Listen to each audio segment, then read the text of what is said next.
So often you're going to be using a PowerPoint presentation or some other type of presentation to go alongside your speech. And so I want to give you some simple tools for how you can design a PowerPoint presentation or any kind of presentation that will complement your speech, complement what you're saying, rather than distracting. Because in the end, people are there to see you, to hear from you, and the presentation is just a tool that you use to help you be more effective. The presentation complements you, not you complementing the presentation. So what are some ways? Now, before you even start, I want you to boil down your message. Think about, what do you want your PowerPoint presentation to say? Compare that to your speech. Next, I want you to go to your speech. Use it as an outline. Your presentation should follow your speech. And so use your speech. Use the outline you developed when you wrote your speech to help kind of figure out what slides you're going to want to have and in what order. Next, I want you to become accustomed to the presentation tool that you're using. And so if that is PowerPoint, become accustomed to it. Don't use something that you've never used before. And so, for example, a lot of people are using tools beyond PowerPoint. I think one of them is called Canva. If I'm speaking, I'm not going to be using a tool that I'm not accustomed to. I use the tool that I know, because in the end, if I'm presenting, I want to be 100% confident in my ability to present and to use that tool effectively. And I don't want to have any doubt in my mind that this tool, if it stops working, that I won't be able to fix it quickly or be able to resolve the issue. So the first thing that you're probably going to want to start thinking about is the design. Now, the great thing about many of these tools is that design is incorporated into it. And so you can almost choose set design types. But you're going to want to think about a few things still. First, you want to pick the font size and visibility. If I'm presenting, I may want to have the font be big to help people read what I'm presenting.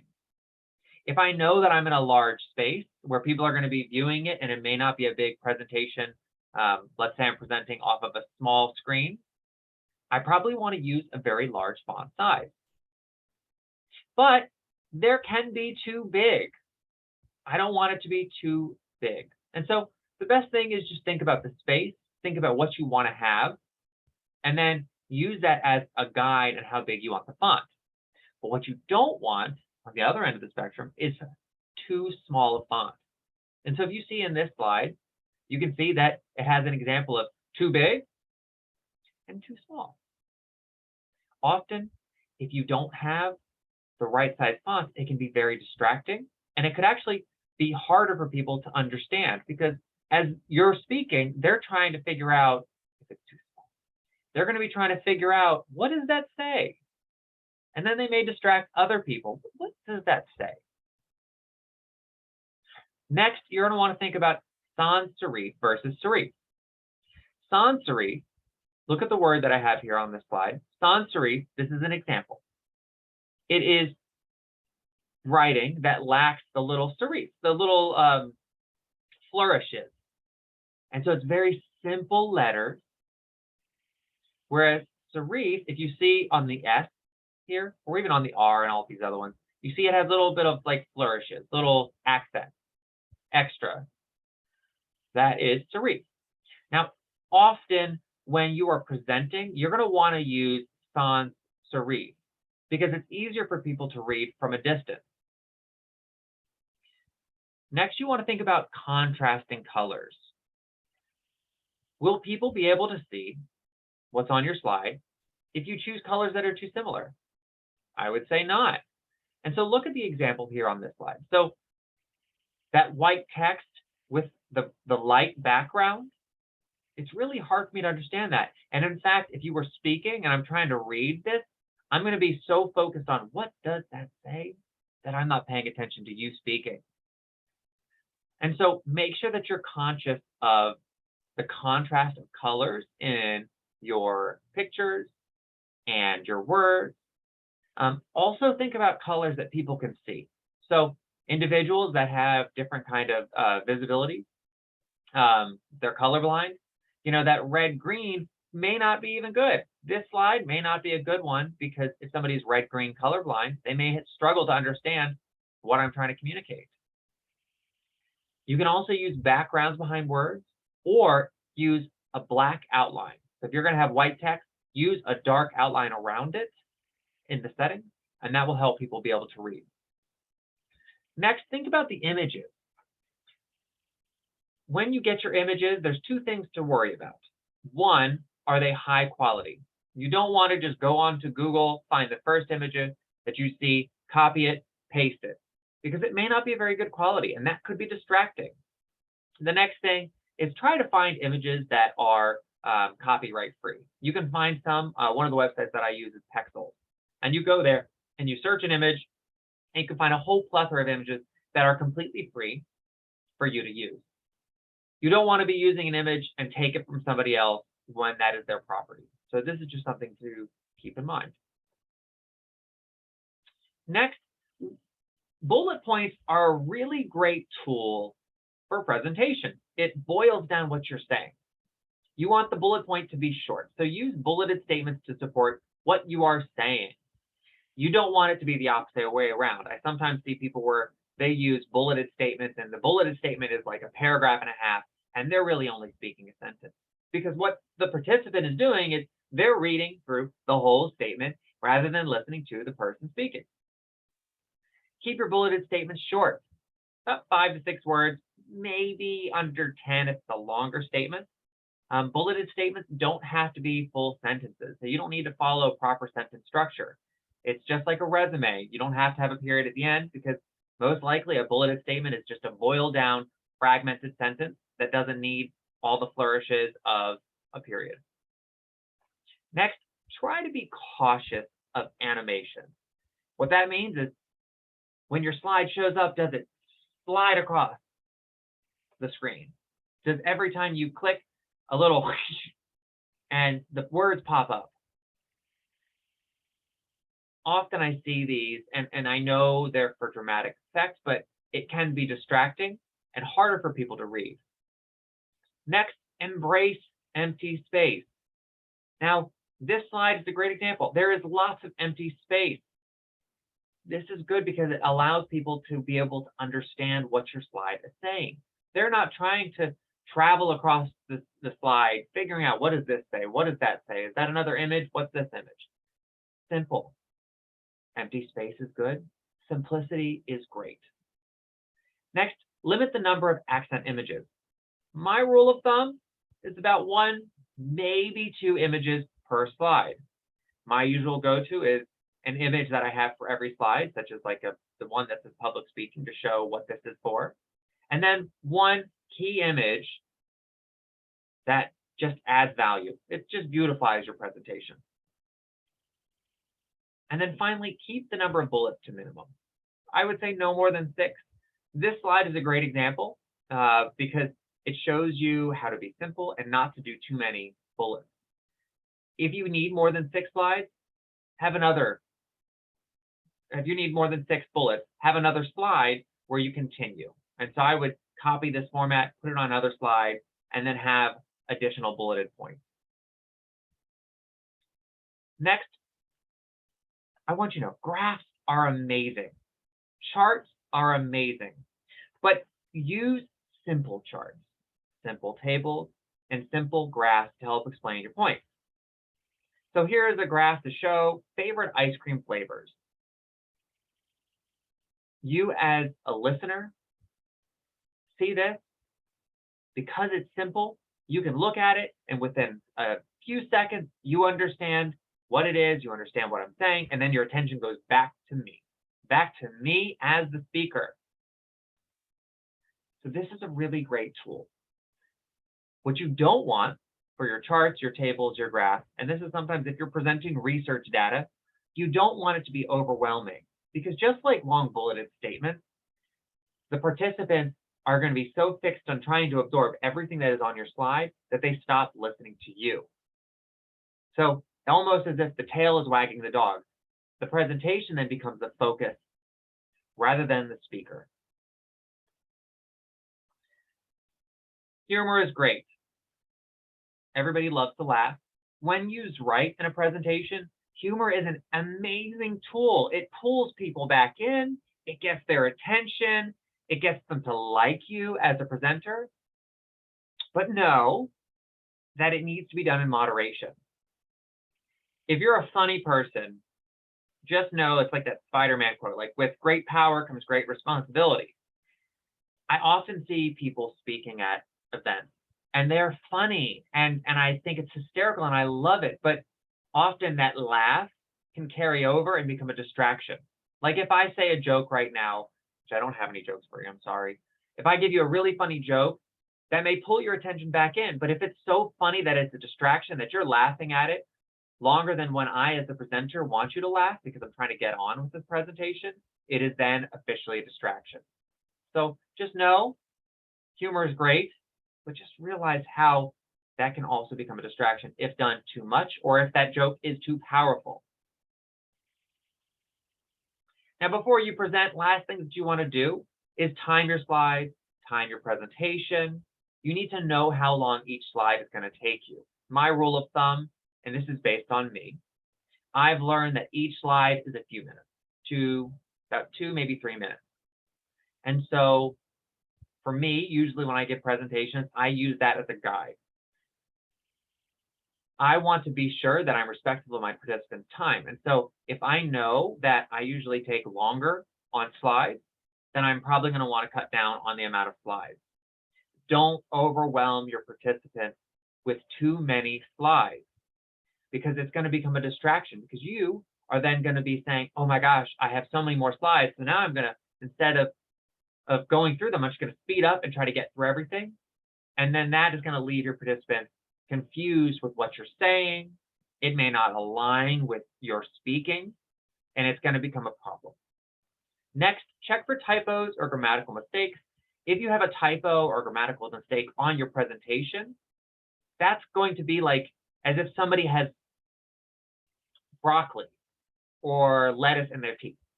Instead of listening to the presenter, you're so focused on that typo, that weird little thing, that you're not paying attention to them.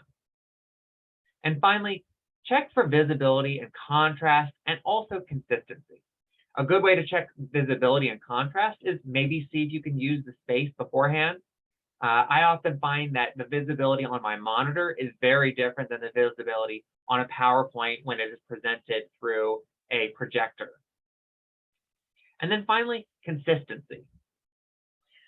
Just like your speech, you want to make sure that you follow a format that people understand. And so when you think about your slides, I want you to think about, am I using the same font? Do I switch colors halfway through?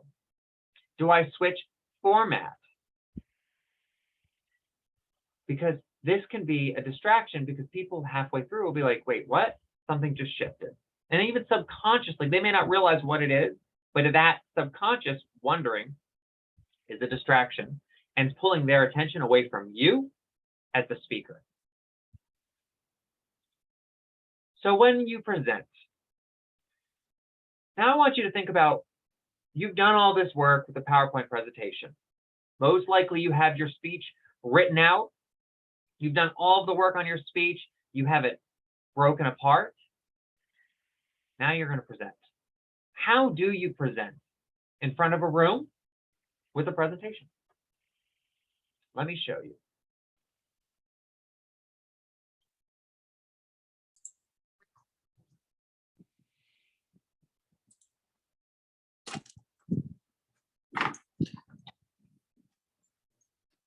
So let's say you are presenting.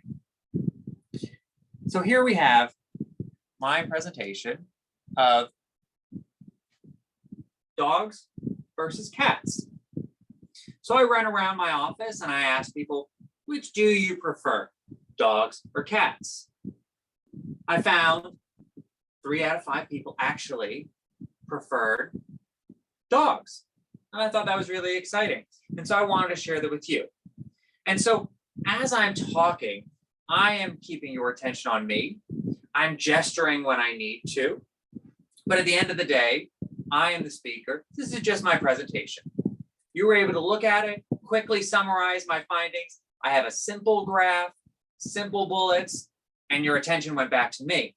So the goal is for the attention of the audience to stay on you as the speaker and not on your presentation. Another thing you want to think about is using the stage. So this is my stage. I'm walking around. I may walk a little bit right here, but for the most part, I try to keep my front facing. I don't want to turn my back to the audience. Okay, this is distracting. Sometimes it seems rude. Stay front facing. Avoid standing still. I don't want to seem locked and be presenting and say, and so I researched 5 people in my office and found that 3 out of 5 liked dogs. No, I want to be a little bit, don't move around too much. You don't want to pace, but you want to keep their attention. Because when we're talking to somebody, if I was talking to you one-on-one, I'm probably not going to be standing there talking to you just like this. Instead, I want it to feel like I'm really talking to you. Next, engage your audience. Pull them in. When I bring my attention on you, you are more engaged with me. And so engage with them. Think of ways that you can ask. So tell me, a show of hands, how many of you prefer dogs? Okay, now how many of you prefer cats? I'm engaging with you. And you're giving me your attention because you are engaged. Next, avoid reading slides literally as they are written on the page or on the presentation. And so for this, I'm not going to say 5 polled, 3/5 prefer dogs. I polled about 5 people in my office, and I found that actually 3/5 of everybody in my office liked dogs more than they liked cats. I want this to be something that complements what I'm saying, and I don't want to keep their attention too long and reading a long slide or reading with me. Because often when you're reading the slide verbatim, it almost can seem as if you're second guessing your audience's ability to read. Next, look at the audience, not at your presentation. And so I'm not like this the whole time. I'm not looking. I may look and gesture. The way I like to tell people is it's like driving a car. You know, when you're driving a car and you have to look in your mirrors as you're driving, quick glances, look at it, look away. Your eyes want to be on the road that is your audience. And so as I'm talking, I may say I have polled 5 people, and you can see over here in my graph that 3/5 actually like dogs more than cats. And then I found this to be very interesting. So look and look back. I don't want to be paying attention to my presentation over the audience.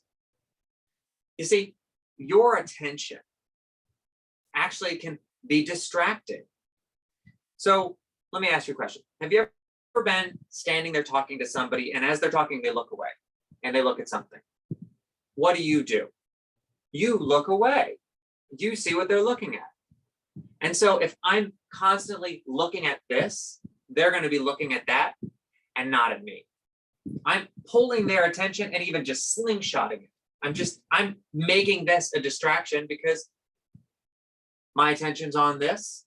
Their attention should be on this. Their attention shouldn't be on me. And finally, when you're thinking of this, have fun when you're presenting. You know, laugh with people, enjoy their company. Even though you may not be engaging in person, you may be doing it through a presentation, you may be doing it in front of a large room. Have fun when you're presenting. Think about how you can incorporate your presentation with your personality. People are there to see you because they like you. They want to learn from you. And so as you present, think about how you can keep your presentation lively, friendly, and something that's going to keep their attention from the start to the finish. hope you enjoyed that. I hope you learned something.